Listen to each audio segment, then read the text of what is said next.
Hello जी, राधे राधे। कैसे हैं आप सब? बढ़िया। तो आप सभी का स्वागत है मेरे YouTube channel NEET biology with Seema. तो आज हम लोग पढ़ेंगे एनसीईआरटी के इम्पोर्टेंट सेल्स के बारे में, जहां से 3-4 क्वेश्चन हर साल नीट एग्ज़ाम में पूछा ही जाता है। क्लियर?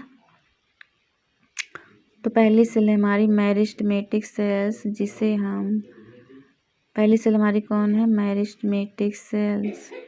मेरिस्टेमेटिक सेल्स कहाँ पाई जाती हैं?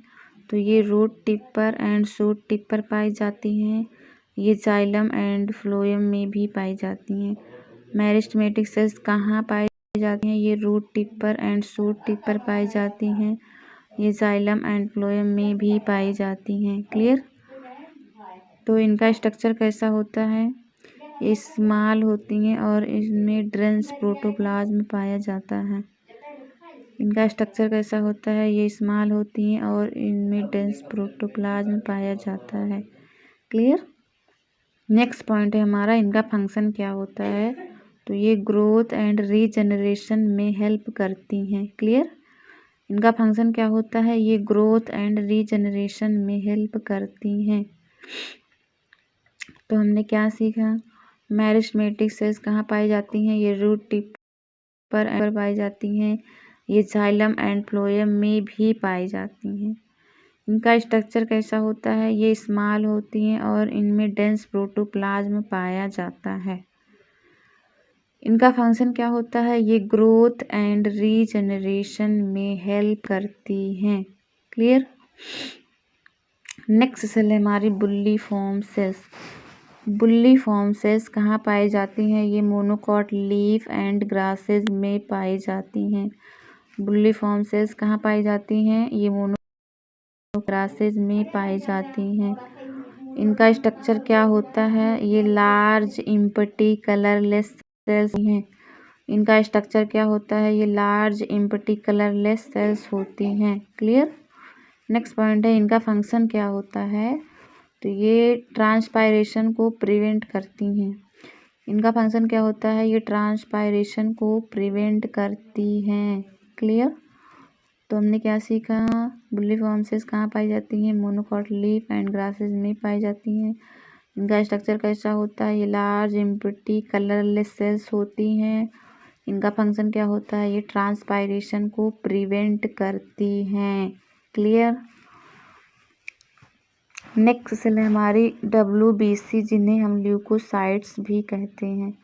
क्या कहते हैं? WBC को ल्यूकोसाइट्स भी कहते हैं।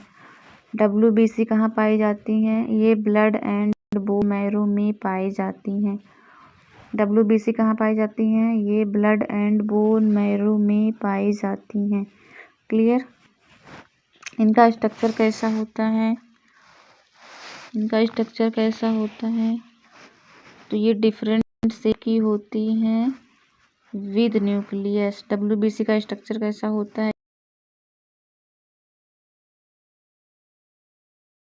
ये फंक्शन क्या होता है? ये प्रोटेक्शन का काम करती हैं अगेंस्ट डिजीज।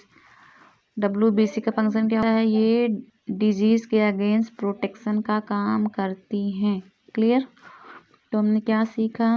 WBC कहाँ पाई जाती हैं? ब्लड एंड बोन मैरो में पाई जाती हैं। इनका स्ट्रक्चर कैसा होता है? ये डिफरेंट शेप की होती हैं विद न्यूक्लियस। इनका फंक्शन क्या होता है? ये प्रोटेक्शन का काम करती हैं against disease. Clear? Next cell है हमारी RBC, जिन्हें हम इरिथ्रोसाइट्स भी कहते हैं। RBC को हम क्या कहते हैं? इरिथ्रोसाइट्स भी कहते हैं। RBC कहाँ पाई जाती हैं? तो ये ब्लड एंड बोन मैरो में पाई जाती हैं। RBC कहाँ पाई जाती हैं? ब्लड एंड बोन मैरो में पाई जाती हैं। इनका स्ट्रक्चर कैसा होता है? ये बाइकॉन्केव एंड नॉन न्यूक्लिएटेड होती हैं। इनका स्ट्रक्चर कैसा होता है? ये बाइकॉन्केव एंड नॉन न्यूक्लिएटेड होती हैं। इनका फंक्शन क्या होता है? ये ट्रांसपोर्ट ऑफ गैसेज में हेल्प करती हैं। इनका फंक्शन क्या होता है? ये ट्रांसपोर्ट ऑफ गैसेज में हेल्प करती हैं। क्लियर? तो हमने क्या सीखा? RBC कहाँ पाई जाती हैं? ब्लड एंड बोन मैरो में पाई जाती हैं।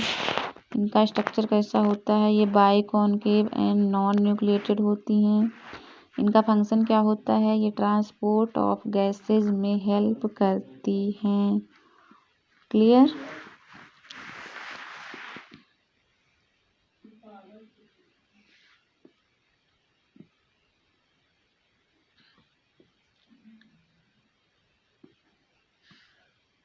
थैंक यू सो मच, आप लोगों ने सुना, समझा और सीखा। Thank you.